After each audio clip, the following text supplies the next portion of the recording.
کچھ پڑھ کر بخش سکتے ہیں، یہ کہاں تک صحیح ہے اور کیا اس کا ثواب میت کو پہنچتا ہے؟ مسز عمر ریاض سے۔ قرآن کی تلاوت وغیرہ پڑھ کے میت کو ثواب پہنچانا، جس کو ایصال ثواب کہتے ہیں، اس میں یہ اختلافی مسئلہ ہے۔ احناف کے ہاں یہ جائز ہے، بعض فقہا اس کی حقیقت کے قائل نہیں ہے۔ تو انسان کو ایک فقہ کو فالو کرنا چاہیے اور دوسرے فقہا کا بھی احترام کرنا چاہیے۔ اس کے دلائل کیا ہیں احناف کے، وہ میں کئی بار مسائل میں ریکارڈ کروا چکا ہوں، مضبوط دلائل ہیں۔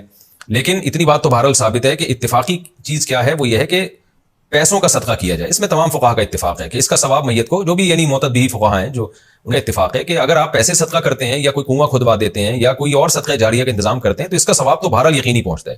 اور حدیث میں بھی یہ چیز منصوص ہے۔ نبی صلی اللہ علیہ وسلم سے ایک صحابیہ نے پوچھا میں اپنی ماں کی طرف سے صدقہ کرنا چاہتی ہوں، افاتصدق عنہا ان امی توفیت عنی، میری ماں کا انتقال ہو گیا ہے، افاتصدق عنہا، کیا میں ان کی طرف سے صدقہ کروں؟ آپ نے فرمایا ہاں۔ تو اس لیے زیادہ فوکس جس چیز کو کرنا چاہیے وہ ہے پیسے صدقہ کریں اپنی والدہ کے لیے، اور کوئی مدرسہ بنا دیں، مسجد بنا دیں، یا مسجد میں تعاون کر دیں، یا مدرسے میں تعاون کر دیں، یا یتیم خانے میں تعاون کر دیں۔ اس طرح سے کوئی بھی صدقہ جاریہ ہو، یا ویسے ہی کوئی صدقہ کسی غریب کی مدد، اور دل میں نیت کر لیں کہ اس کا ثواب میری والدہ کو، یہ انشاءاللہ آپ کی والدہ کو ثواب پہنچے گا۔ میں بھی دل سے دعا کرتا ہوں اللہ تعالیٰ آپ کی والدہ کی مغفرت فرمائے اور ان کے درجات کو بلند کرے۔ غلط مسئلہ کی بنا پر طلاق کا کہہ دیا تو کیا طلاق ہو جائے گی؟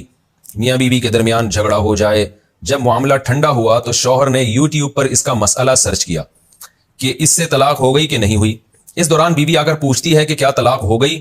شوہر کو لگتا تھا کہ طلاق ہو گئی ہے کیونکہ اس نے یوٹیوب پہ اسی طرح سنا تھا، تو اس نے کہہ دیا کہ ہاں جی طلاق ہو گئی ہے۔ بعد میں پتہ چلا کہ مسئلہ غلط سنا تھا، طلاق نہیں ہوئی، تو کیا اس سے طلاق ہو جائے گی یا نہیں؟ احمد حسین انڈیا سے۔ دیکھیں طور پر تو مسئلہ یہ ہے کہ جب کسی شخص نے اپنی بیوی کو یہ کہا کہ میں تمہیں طلاق دے چکا ہوں یا ہماری اور تمہاری طلاق ہو چکی ہے، تو اگرچہ یہ مرد جھوٹ بول رہا ہے اور حقیقت میں اس نے طلاق نہیں دی، پھر بھی قضاءً طلاق ہو جاتی ہے۔ قضاءً کا مطلب یہ ہے کہ اللہ اور بندے کا جو شوہر کا معاملہ ہے وہ تو الگ ہے، لیکن بیوی کو تو نہیں پتا کہ سچ بول رہا ہے کہ جھوٹ بول رہا ہے، تو اقرار طلاق میں عورت یہی سمجھے گی کہ یہ سچ بول رہا ہے، اس نے دے دی ہے۔ کیونکہ ایسے تو کتنے لوگ ہوں گے بولنے، یعنی بیوی کو کہیں گے میں دی، بعد میں مکر جائیں گے میں نے نہیں دی۔ تو طلاق کے اقرار سے بھی طلاق واقع ہو جاتی ہے۔ ایک آدمی نے نہیں دی لیکن جھوٹا اقرار کیا کہ ہاں میں دے چکا ہوں، تو عورت یہی سمجھے گی کہ طلاق واقع ہو گئی ہے، لہذا اس کے لیے پھر اس کے ساتھ رہنا جائز نہیں ہے اگر 3 طلاقیں ہیں یا 1 طلاق بائن ہے۔